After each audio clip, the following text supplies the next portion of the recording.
E aí, povo da internet, seguindo a série aí de tentando entender o fracasso da educação pública no Brasil, eu vou trazer um tema meio que furando a fila e porque eu tava tentando fazer meio que uma hierarquia de importância. Por exemplo, eu queria fazer sobre os pais dos alunos em seguida, mas algo que eu queria ter dados e eu não tive tempo de estudar esses dados ainda.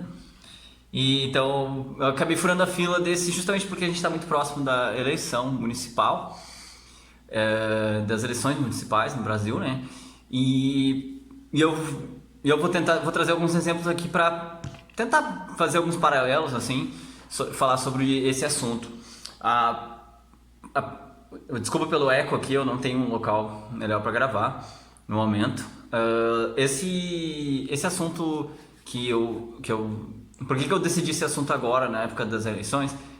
Porque me veio um estalo. Eu estava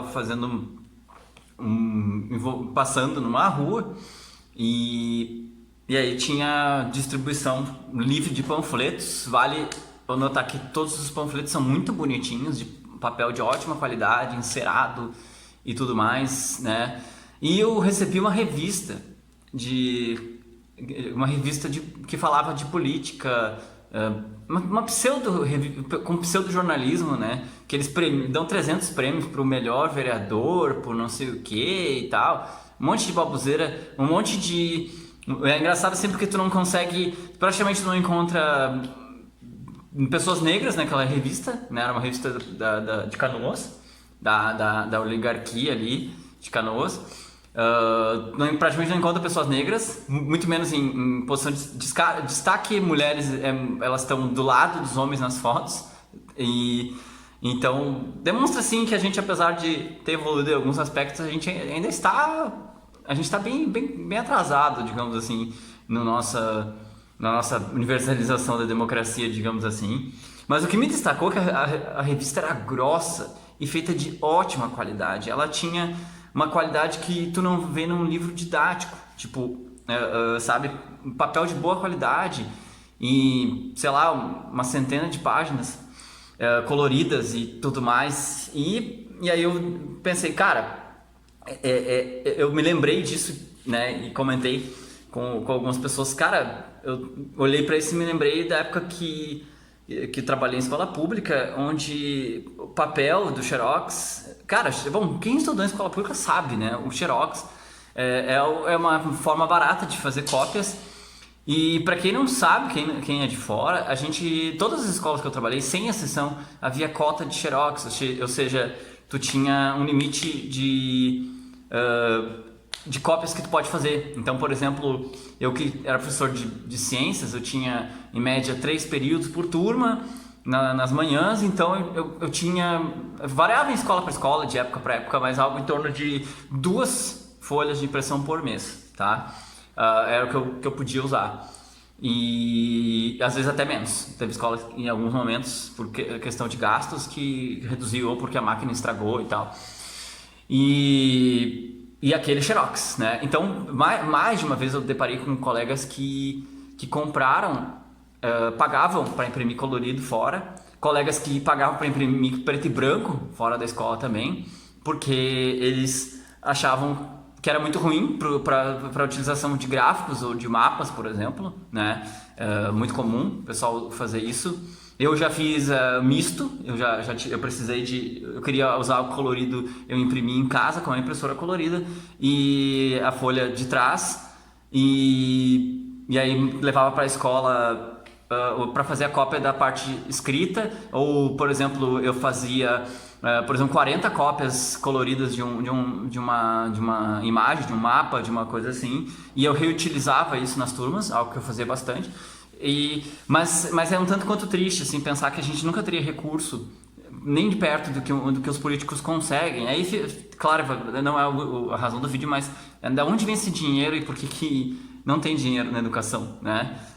Então é algo que incomoda bastante, assim. Mas falando das escolas que eu conheci, assim, o que quase todas elas tinham em comum é estrutura muito básica, muito rudimentar. Por exemplo, tijolo à vista, né? Tu vê as colunas, que é uma estratégia boa, porque não precisa pintar e tal.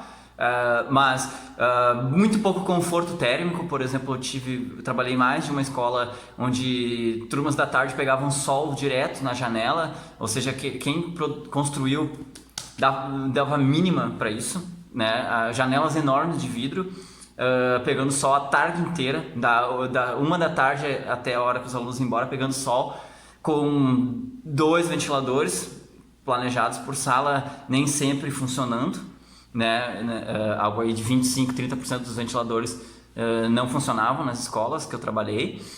E daí tu imagina tu ter um monte de pré-adolescente cozinhando numa sala, é difícil manter eles quietos, né? Então são fatores que, claro, a precarização, como eu falei, não tá no topo da lista de fatores que explicam o fracasso na educação do Brasil, mas sim faz alguma diferença. Com certeza, se a gente tivesse uma estrutura melhor, faria diferença. Isso sem falar em questões de multimídia. Teve diversas vezes que eu, por exemplo, uma vez eu encontrei um projeto fantástico do Minecraft educacional, e eles eram super parceiros, assim, na questão de auxiliar, mas eu fui pro laboratório de informática da escola. Naquela época, na melhor época, tinha 16 computadores funcionando, mas a maioria deles tinha algum problema, que no fim das contas eu não tinha computadores o suficiente para fazer uma atividade que fosse, porque não é algo que não vai ser interessante se tu não tiver pelo menos um computador para cada 2 alunos, para eles trabalharem em dupla, por exemplo, né? E isso foi só piorando, assim. Na época que eu saí dessa escola em questão, a gente estava com 9 computadores, às vezes 6, porque eles eram conectados entre si. Era um negócio muito sinistro da Positivo, porque era uma CPU dividida em 3 monitores, 3 teclados, 3 mouses. E daí tu imagina a potência, a capacidade incrível computacional que eles tinham nas mãos. Ainda bem que era Linux, né? Porque o Linux ele é muito mais leve que o Windows, mas mesmo assim era bem limitado o que tu conseguia fazer nele. E então as únicas salas que tinham ar-condicionado era a sala de vídeo e o laboratório de informática, né?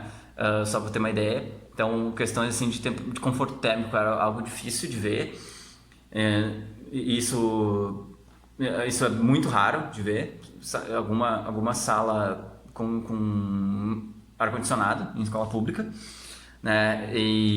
Então, outros fatores assim, como iluminação, cortinas, é tudo muito complicado, assim, se perde muito tempo, sabe? Por exemplo, tu tem um pedaço do quadro que tem tanto sol batendo que tu não consegue escrever, e aí tu não tem uma cortina. Aí também entra um pouco do vandalismo, que é algo que vai ser falado em outro vídeo, né? Mas a verba de manutenção, para manutenções, ela é muito curta, o que a escola pode fazer. A maioria das vezes a prefeitura, né, faz a manutenção e eles aparecem uma vez sim, outra vez nunca. Às vezes eles vêm para olhar, eles descobrem que eles não têm a ferramenta, eles vão embora e nunca mais voltam. Coisas bizarras, assim, tipo lajota solta, vigas de metal, tesouras de metal completamente podres. E esse tipo de coisa, assim, é o normal, assim. Quadra, a maioria das escolas que eu trabalhei não tinha uma quadra poliesportiva que desse para chamar de essa é boa, essa tá num nível maravilhoso, assim, isso que uma escola precisa. A maioria delas tinha às vezes uma quadra ou duas, ou uma quadra razoável e outra improvisada. Muitas vezes eu me deparei com professores dando aula de educação física nos corredores entre um prédio e outro. Muito comum isso na rede pública do Brasil, né? Então é algo que dificulta muito, dificulta planejamento, dificulta finalização, né? É complicado. Então é algo que a gente precisa muito repensar a questão de recursos, porque geralmente os políticos usam a desculpa de não ter verba, mas também tem uma questão de prioridades, assim. Então se teu candidato não tem nenhum projeto para educação, seja para prefeito, vereador, acho que vale a pena considerar não votar nele, tá? Porque Porque tu pode falar, eu vou falar disso em outros momentos, mas muitos dos problemas que tu vê na sociedade aí, eles seriam resolvidos se aquela pessoa X ou Y não tivesse tido uma educação de qualidade, tivesse tido a chance de disputar no mercado de trabalho ou de ser um cidadão melhor, seja como for, né? Então isso é bastante preocupante, assim, tá? De se ver. E a gente tem que parar de admitir esses absurdos. A gente tem que estar do lado da escola, tá? Quando uma escola não quiser dar aula numa sala de madeira porque ela é muito quente, ou ela é insalubre, ou ela está caindo aos pedaços, ou a fiação está exposta, e os professores se negarem a dar aula ali, você que não é professor, você é da comunidade, você tem que apoiar essa escola nisso, porque a gente não pode mais admitir isso, tá? A gente não pode. A gente admite muito absurdo para continuar dando aula, e isso a gente não pode admitir, tá? Então é algo que eu queria deixar aí de observação. Talvez eu volte a tocar nesse assunto, mas não é certo. Aproveitando o embalo aí, vou mostrar para vocês algumas escolas que eu conheci na Austrália. Eu não pude filmar e fotografar, nem em volta, muito menos para entrar dentro de uma escola. Para tu entrar nas dimensões da escola na Austrália, para tu botar o pé dentro, tu tem que receber uma autorização burocrática, ou tu tem que ter o que eles chamam de cartão azul. Por exemplo, tu vai fazer uma pintura de uma escola na Austrália, tu tem que ter um cartão azul, certo? Que é tu vai passar por teste psicotécnico, vai ter ficha policial controlada e tudo mais. Esse tipo de variável vai ser analisado para tu poder entrar dentro de uma escola na Austrália. Então também eles não permitem. Teve um dia que por acaso eu estava de bobeira tirando foto e eu achei a luz batendo muito bonita no gramado, no entardecer, e eu pensei, eu vou tirar uma foto através da grade aqui, e eu tava ali mexendo nos parâmetros, e quando veio um bolo de gente ao redor de mim, homens adultos, e eu pensei, agora que eu vou tomar umas... E era, na real, eles vieram perguntar o que eu tava fazendo, o que eu tava fotografando. Aí eu disse, tô fotografando o gramado. Eles, tem crianças jogando ali, tu não pode fotografar. E pra eles leigos, eu tava com uma lente normal, eles achavam que eu tava com uma lente super zoom e tal, fotografando as crianças, que eu era um tarado, um creepy, né? E eu dei risada, eu disse, não, desculpa, fui embora. Até eu vou botar essa foto aí, eu tirei nesse dia. E foi muito engraçado. Mas o que eu vou fazer? Eu vou botar o Google Street View ali para vocês verem, tá?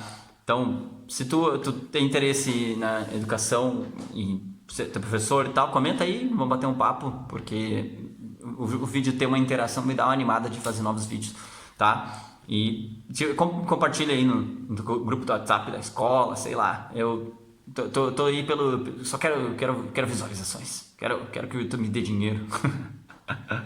Não vai acontecer falando de educação, mas só pela zoeira. Até mais, valeu!